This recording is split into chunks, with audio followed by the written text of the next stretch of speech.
guys, welcome back to another video. So today I wanted to make a video about what I wish I knew before I started a vegan diet.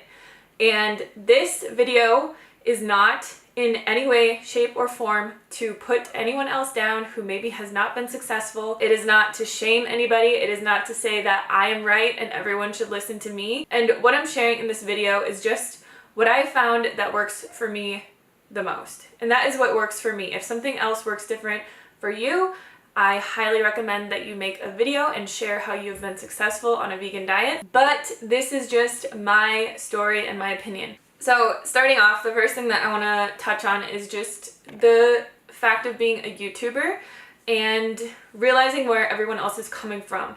So we're all on this platform sharing what is working for us in the moment. I think we're all trying to be as honest and transparent as we can be. But the biggest thing that everyone viewing YouTube needs to realize is that I am just a YouTuber. I am just a person sharing my journey, what works for me, the sense of what I eat in a day, how I live my life, and all of those things. I am not an expert. I have not been someone who has been studying a plant-based diet for 30 years or anything like that. I have done a ton of research and I feel like I know a lot about nutrition, but that does not make me an expert. It doesn't make me a doctor. I do not have a PhD in plant-based research. And I made this mistake when I first went vegan, following other YouTubers and what they were doing, and it led me down a path that did not work for me. And obviously I think that it's great to get inspiration from people and the way that other people live their lives. That's how we better ourselves, and that's how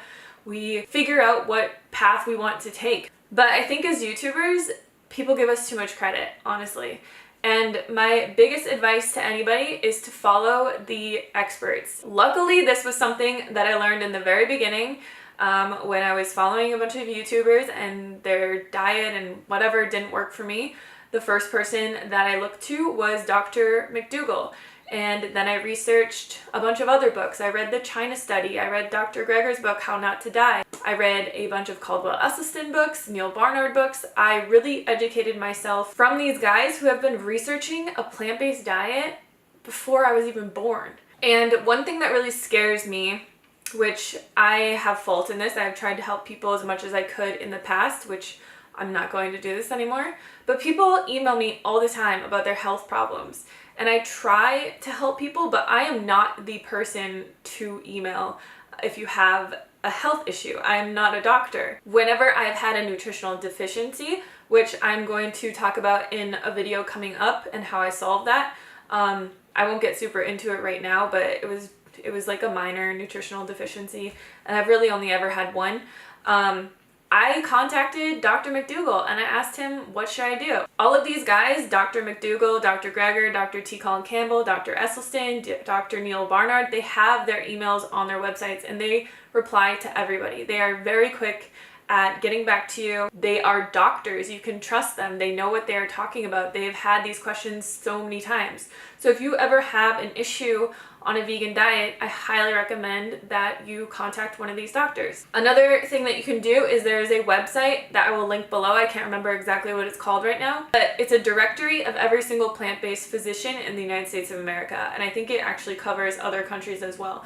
So if you don't want to go to a normal doctor who's probably really not going to understand your diet and your ethical values and might just give you a bottle of pills to fix your symptoms, you can go to this website and find a plant-based doctor in your area and they can help you through it. When Derek and I decided to start having a family or trying to have a family, that was the biggest thing that I was worried about, was where are we going to take our kid to the doctor, because I don't want to go to a normal doctor. So I went on this website and I found a plant-based family physician in Tucson, and I'm like, that will be our doctor. And it's just very nice and comforting to know that you can have a doctor who's on your side, who supports your diet, who's done tons of research, who has a medical degree, that will give you the proper advice on how to proceed if you have any issues. So probably the rest of this video, I'm just going to be talking about my diet and what has worked for me.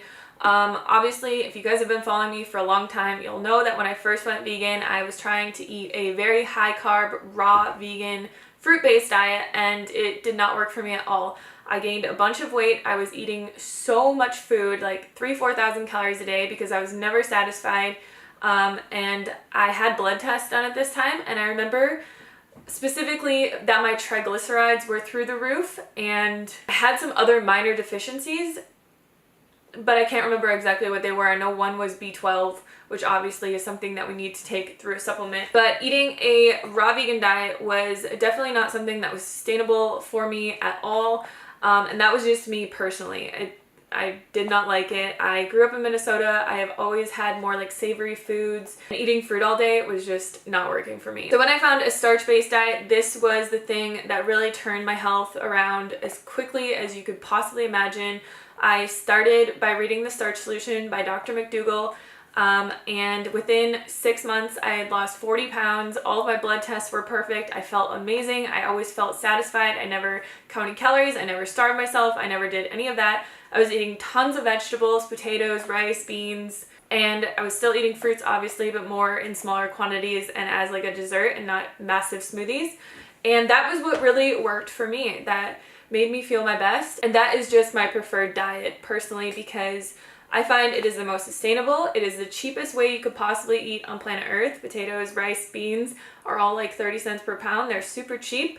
You can find them anywhere in the entire world. They are shelf safe. They'll last forever. And if you haven't read the China study, there are hundreds of cultures around the world who have been eating like this for a very long time. These are the longest lived people basically in the world who have never heard of really any diseases that we suffer with in the United States or in westernized cultures. People like the Okinawan tribe who live basically off of sweet potatoes. You have the Tarahumara Indians who live mostly off of corn. The Asian populations that do not live in really big cities and live more in smaller areas around the world live basically off of rice, and they thrive off of it. And the research really says it all to me. I am more of a scientific person, so I really like to look at research, like research that has been well documented for a very long time, and base my lifestyle and my diet off of that, and obviously find something within that realm that works for me. So yeah, I feel like a starch-based diet is the most sustainable way to eat a vegan diet. But again, that is just my personal opinion. Another thing that I want to say is we need to stop demonizing entire whole plant food groups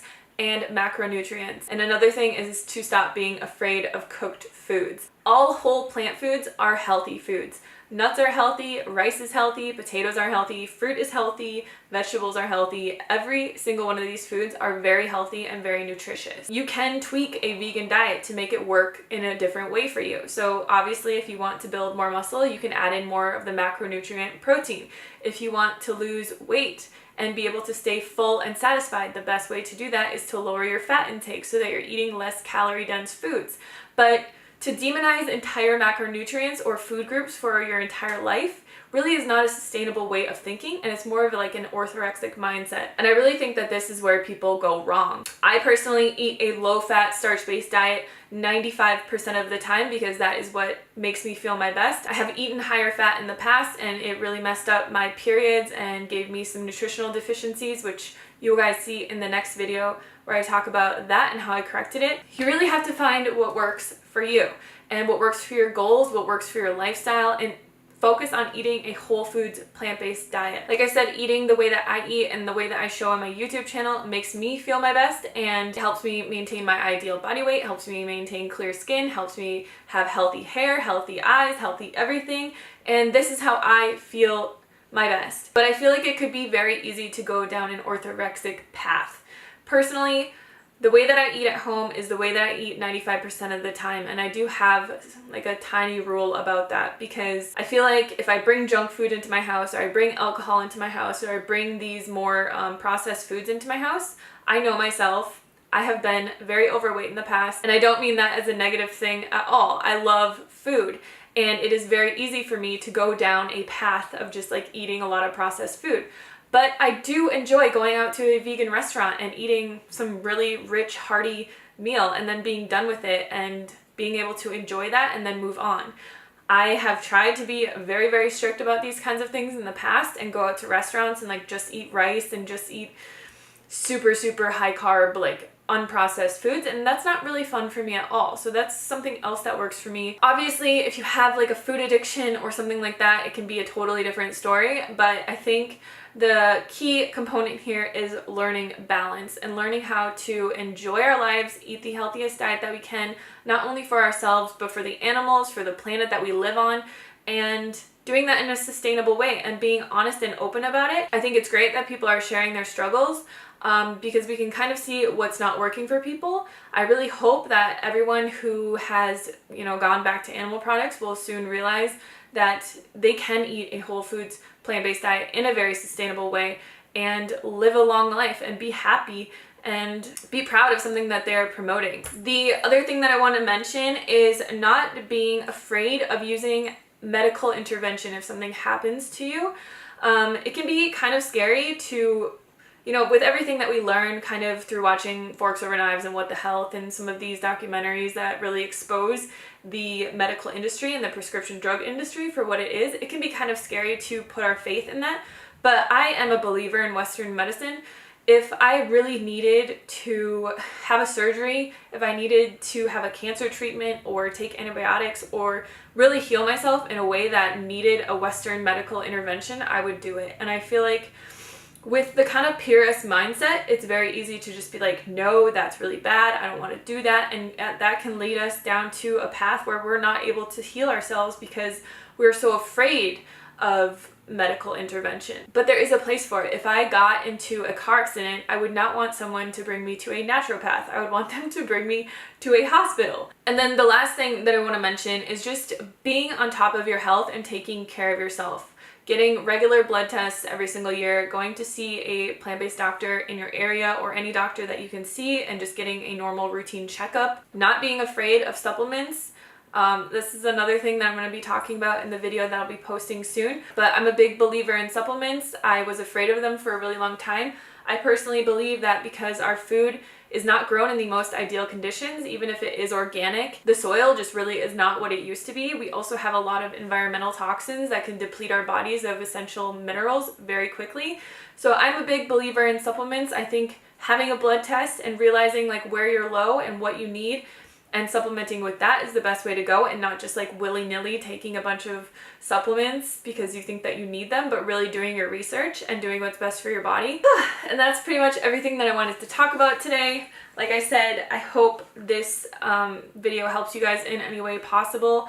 I just wanted to share the things that I've learned being vegan for the last 6 years and not really having any issues whatsoever. Just remember that you're on your own journey. You need to listen to your body. You need to do your own research and figure out what works best for you and move in a direction that really aligns with your health, your values, and everything that you stand for. So thank you guys so much for watching, and I will see you on the next video.